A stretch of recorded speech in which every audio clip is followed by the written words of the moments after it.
What if I told you that the biggest battle you'll face after 60 isn't with your aging body, but with your own family who thinks they know what's best for your morning routine? Stop scrolling right now and listen to an old man who's been fighting this generational war every single day, and finally found peace in his own 5 a.m. ritual. Let me share the wisdom that took me 8 decades to gather. Wisdom born from the daily tension between what my family thinks I should do and what my heart knows I need to do. My name is Frank, and I'm sitting here in my favorite chair in Phoenix, Arizona, watching the sun rise over the Sonoran Desert at 5:30 a.m. This morning routine has become my battlefield and my sanctuary, all rolled into one. My grandson Jake, 22, thinks I'm crazy for getting up so early. Grandpa, you're retired. Sleep in. My daughter Susan, 54, worries I'll fall in the dark and break a hip. Dad, why don't you wait until it's light out? Even my neighbors at the retirement community in Scottsdale shake their heads when they see me heading out for my morning walk while they're still in their pajamas. But here's the thing about intergenerational conflict. It's not really about morning routines or bedtimes or whether I should use a smartphone app to track my steps. It's about who gets to decide how I live the remaining chapters of my life. And after 80 years on this planet, I've learned that the person who should have the final say is me. Before we start, please share your location in the comments. I'm curious to know where you're watching from. Morning wisdom number 1. Choose what's right for you, not what's easy for others. Every morning at 5 a.m., my phone buzzes with worried texts from Susan. Dad, are you up already? This isn't healthy. Jake sends memes about old people needing more sleep. My son-in-law Rick, a cardiologist in Dallas, emails me articles about the importance of sleep for seniors. They all mean well, but they're missing the point entirely.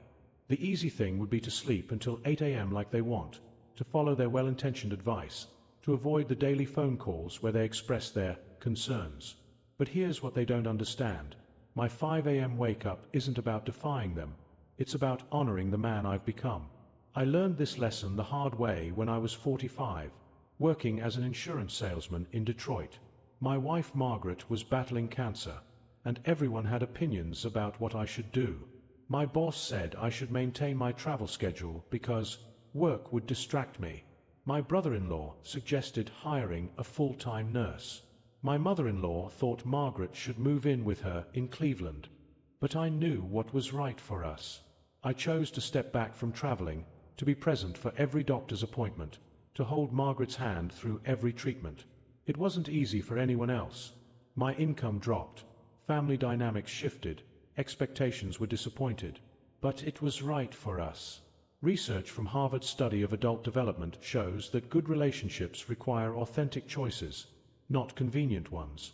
When you choose what's right for you over what's easy for others, you're not being selfish, you're being authentic. My 5 a.m. routine isn't about proving a point to my family. It's about greeting each day on my own terms, when the world is quiet and my thoughts are clear. The easy choice would be to conform to their expectations. The right choice is to honor my own rhythm, even if they don't understand it. Morning wisdom number 2. Your dreams don't need family approval. Take action anyway.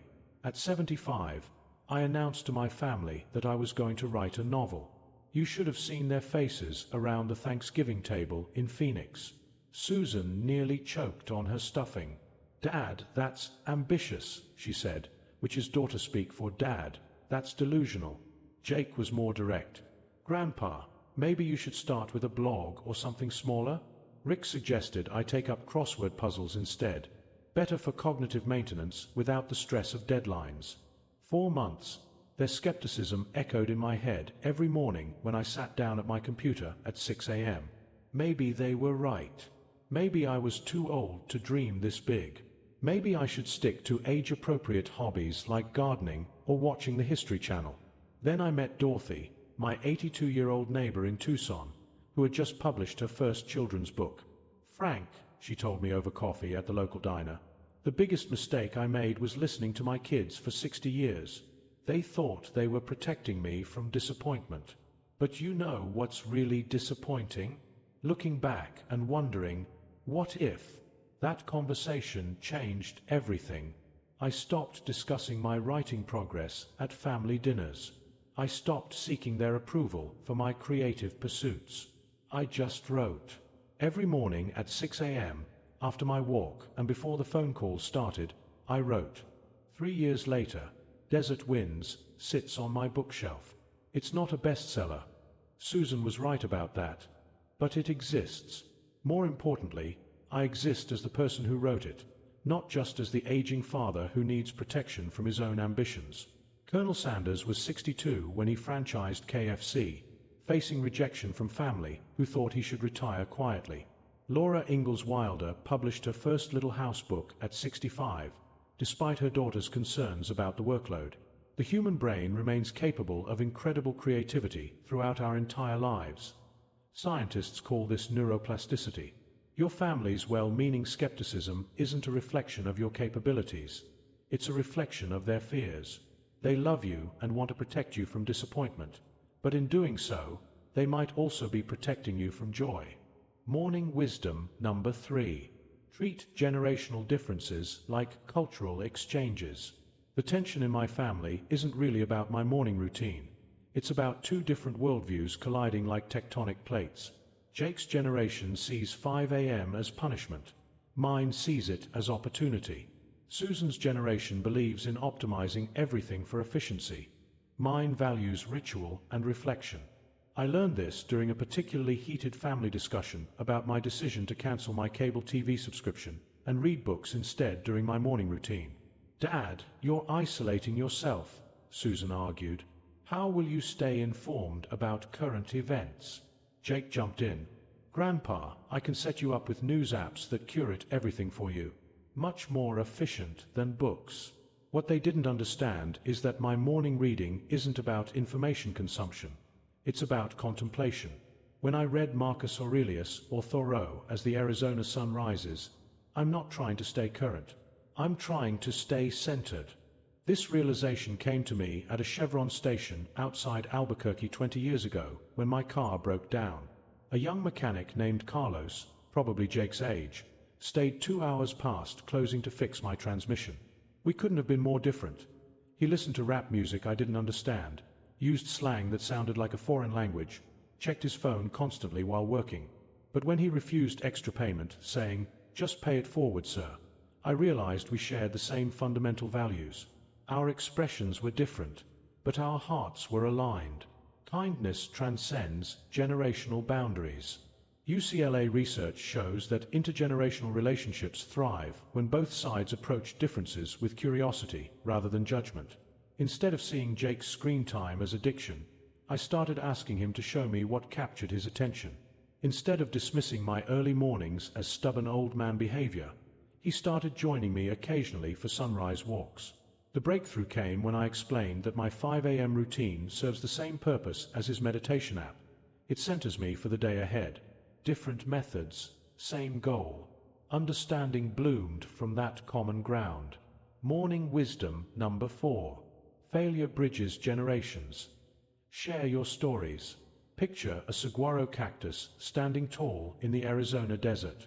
It takes 75 years to grow its first arm, and every scar on its surface tells a story of storms weathered and droughts survived. That's what our failures become, not shameful secrets to hide from younger generations, but badges of resilience to share. The morning routine conflict with my family reached its peak when I fell during a 5 a.m. walk and ended up in the ER with a sprained ankle. Susan was furious. "Dad, this is exactly what we were worried about." Jake looked vindicated. "Maybe now you'll listen to us about sleeping in." As I sat in that hospital bed, I felt the weight of their "I told you so" disappointment. Part of me wanted to cave, to promise I'd stay safely in bed until a more reasonable hour. But then I remembered all my failures over the years. 3 failed business ventures, a divorce, countless rejections and setbacks. Each failure had taught me something valuable. My failed restaurant in the 1980s taught me about cash flow. My divorce taught me about communication. My rejected novel manuscripts taught me about perseverance. But more importantly, sharing these stories with Jake and Susan had always brought us closer. So instead of apologizing for my morning routine, I told them about my other failures. I shared how I'd failed at playing it safe for most of my life, how I'd failed to trust my instincts, how I'd failed to live authentically for decades while worrying about others' opinions. This sprained ankle, I told them, is proof I'm still trying, still living, still taking risks. I'd rather fall while chasing a sunrise than fade away in bed. Neurologists tell us that sharing failure stories actually strengthens family bonds by building empathy and understanding. When Jake heard about my business failures, he opened up about his own career anxieties. When Susan learned about my struggles with authenticity, she shared her midlife identity questions. My friend Bill in Flagstaff made the same discovery. At 70, he decided to learn piano despite his family's concerns about wasting money on lessons at his age. For 2 years, he sounded terrible, and his wife threatened to donate the piano to charity. His adult children rolled their eyes at his practice sessions. But Bill kept at it, sharing both his progress and his frustrations with his family. Now at 77, he plays Moonlight Sonata beautifully, and his grandchildren beg him to teach them. His willingness to fail in front of them gave them permission to take their own risks. Morning wisdom number 5. Trust your gut, even when family disagrees. Your intuition is like an internal GPS system that's been collecting data for decades, but sometimes the younger generation thinks they have a better map. After 80 years of living, my gut has guided me through countless decisions, but my family often questions its reliability. Last year, my intuition told me something was wrong with my neighbor Mrs. Chen. She'd been skipping her usual morning walks, and her house had been dark for several days. When I mentioned my concern to Susan during our weekly phone call, she dismissed it. "Dad, maybe she's just visiting family. You're being paranoid." Jake was even more blunt. "Grandpa, you can't keep track of everyone in the neighborhood. That's what emergency services are for." But my gut wouldn't let it go. 70 years of reading people, of noticing patterns, of trusting those subtle signals that something wasn't right. All that experience was screaming at me to check on Mrs. Chen. So I did. I found her collapsed in her kitchen, barely conscious from dehydration. The paramedics said if I'd waited another day, she might not have made it. My family's response? Grudging acknowledgement mixed with worry that I was taking on too much responsibility for others. This tension between intuitive wisdom and logical analysis represents a fundamental generational difference. Jake's generation has been taught to Google everything, to rely on data and expert opinions. Susan's generation trusts systems and protocols. But my generation learned to read situations, to trust the accumulated wisdom of lived experience. Research from the University of Iowa shows that our emotional brain can detect patterns and make decisions before our rational mind catches up. They call it somatic markers, physical sensations that guide our choices. After 8 decades, my somatic markers have a pretty impressive track record. The key breakthrough came when I started explaining my intuitive process to my family, instead of just stating my conclusions. Instead of saying, "I have a bad feeling about this," I began sharing the specific observations that triggered my concern. Mrs. Chen hasn't picked up a newspaper for 3 days. Her routine is always consistent, and her porch light has been on continuously. This helped them understand that my intuition wasn't mystical. It was pattern recognition based on decades of careful observation. Now they're more likely to ask about my reasoning rather than dismiss my instincts. Number 6. Learning has no age limit. Teach while you learn. At 78, I decided to learn about astronomy, despite Jake's conviction that I should stick to practical hobbies and Susan's worry that I'd strain my eyes staring at telescopes. "Dad, why astronomy?" Susan asked during one of our morning phone conversations. "Isn't it a bit ambitious for someone your age?" Jake was more supportive but equally puzzled. "That's cool, Grandpa, but wouldn't you rather learn something useful, like how to use smart home technology?" What they didn't understand is that learning keeps me young, and astronomy connects me to something larger than our family disagreements. Every clear night in the Arizona desert becomes an adventure. I can now identify constellations, predict meteor showers, and explain why Mars appears red. But here's where the generational magic happened. Jake became fascinated when I showed him Saturn through my telescope during his last visit. Grandpa, this is actually really cool, he admitted. I had no idea you could see the rings so clearly. Soon he was downloading astronomy apps, sharing space photos on his Instagram, asking me to explain planetary movements. My impractical hobby became a bridge between our generations. Learning transformed from a source of family concern into a source of family connection. The clinic studies show that people who engage in mentally stimulating activities throughout their lives have a 40% lower risk of developing dementia. But the research also reveals something my family didn't expect. Teaching what you learn reinforces your own memory and cognitive function. Now I volunteer at the local elementary school in Phoenix, sharing my amateur astronomy knowledge with third graders. Their wonder and curiosity energize me in ways that crossword puzzles never could. When Susan saw me explaining lunar phases to a classroom of 8-year-olds, her perspective shifted. "Dad, I had no idea your learning could benefit others too," she said. "I thought you were just keeping busy." That comment revealed the heart of our generational conflict. They saw my learning as maintenance, keeping my mind occupied to prevent decline. I see it as expansion, growing into new versions of myself even at 80. My neighbor Eleanor, 95, just learned FaceTime to talk with her great-grandchildren in Boston. Her family initially resisted, worried about frustrating her with technology. Now she video calls them every morning at 6 a.m., my influence perhaps, and they look forward to her calls more than any other family interaction. Set a goal to learn something that surprises your family every month. Maybe it's a phrase in Korean that your grandson's girlfriend can teach you, or the history of jazz music that challenges their assumptions about your tastes. Learning creates unexpected connections across generational divides. Number 7. Believe in yourself, especially when others don't.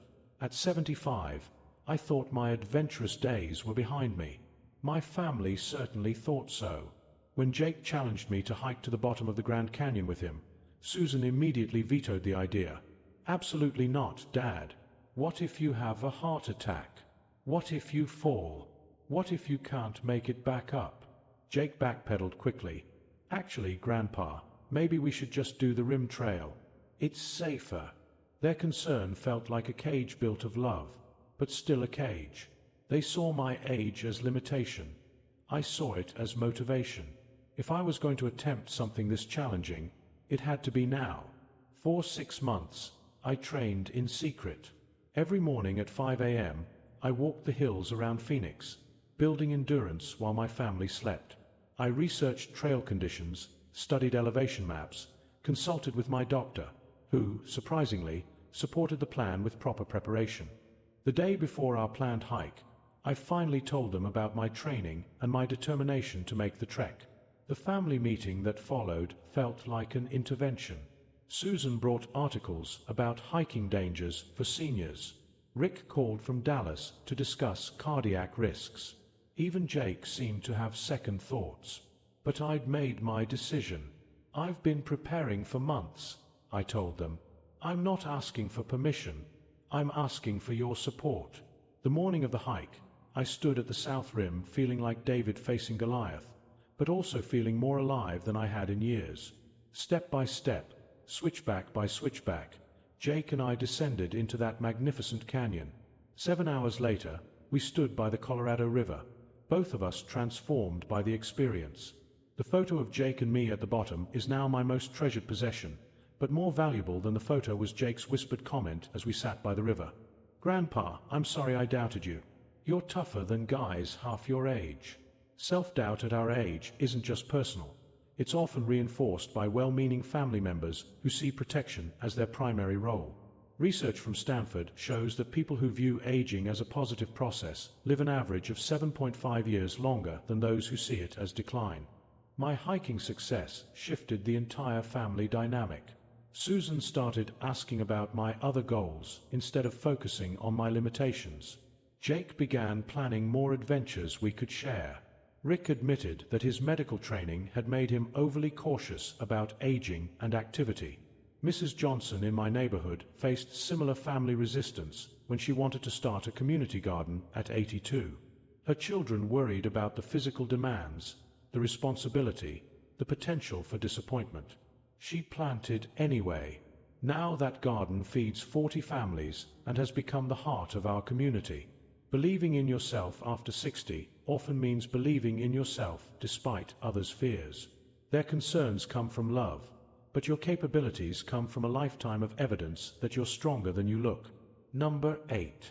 Be authentically you, even if it worries your family. For most of my life, I was like a chameleon, changing colors to match whatever environment I was in and whatever my family expected. At work, I was the serious insurance professional. With my kids when they were young, I was the strong, silent father who never showed weakness. At family gatherings, I was the agreeable patriarch who avoided conflict. The exhausting part wasn't playing these roles. It was keeping track of which mask to wear when, and dealing with my family's reactions when the real me occasionally slipped through. When I cried during a movie, Susan would worry about my emotional stability. When I expressed strong opinions about politics, Jake would tease me about being a grumpy old man. Everything changed when Margaret was dying. Sitting by her bedside at the hospital in Phoenix, pretending to be strong while falling apart inside, she took my hand and said, "Frank, I fell in love with the real you, the man who cries at dog movies and sings off-key in the shower. Don't hide him from our family. They need to know who you really are before it's too late." That conversation launched the biggest intergenerational conflict of our family's history. I stopped pretending to be the stoic grandfather they expected.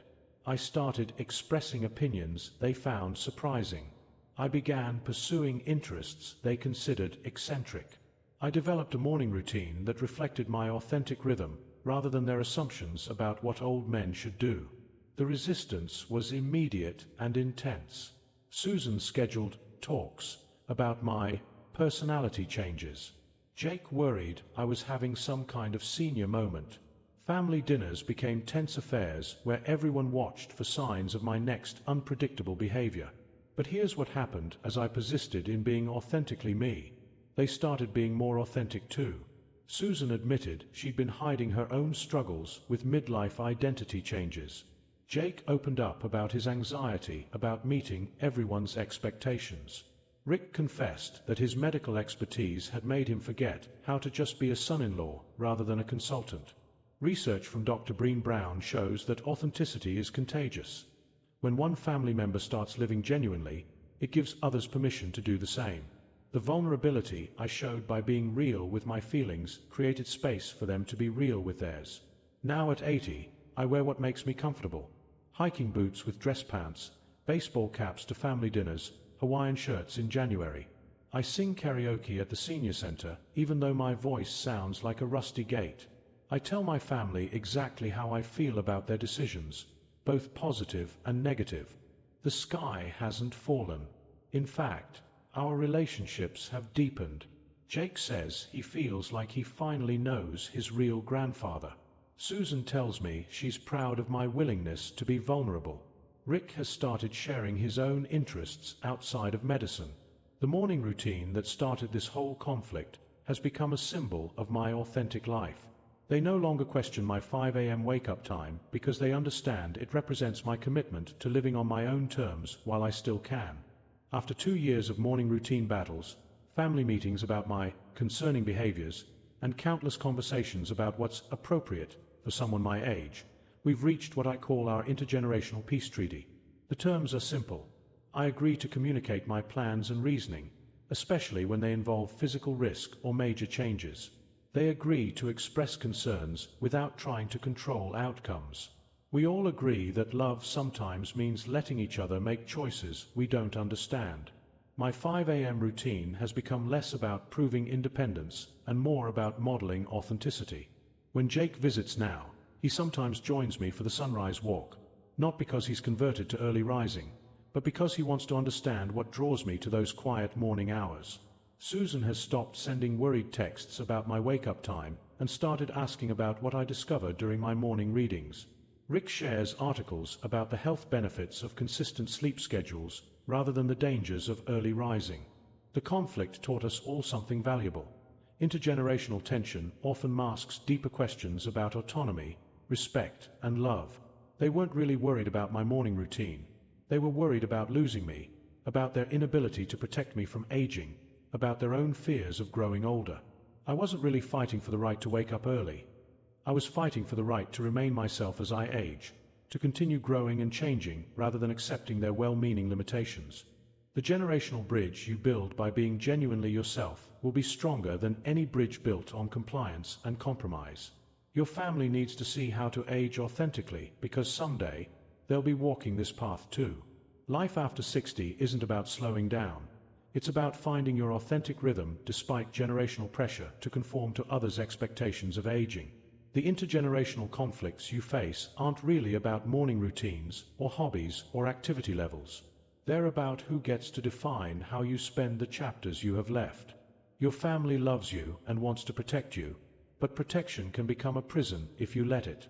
So here's my challenge to you. What aspect of your authentic self have you been hiding to avoid family conflict? What's one step you can take tomorrow morning to honor your real rhythm, regardless of others' expectations? If this old morning warrior's intergenerational wisdom resonated with you, hit that subscribe button and share your own family conflicts in the comments below. We'd love to know what resonated with you most. Please share in the comments one insight you're carrying forward, or how this narrative touched your own life experience.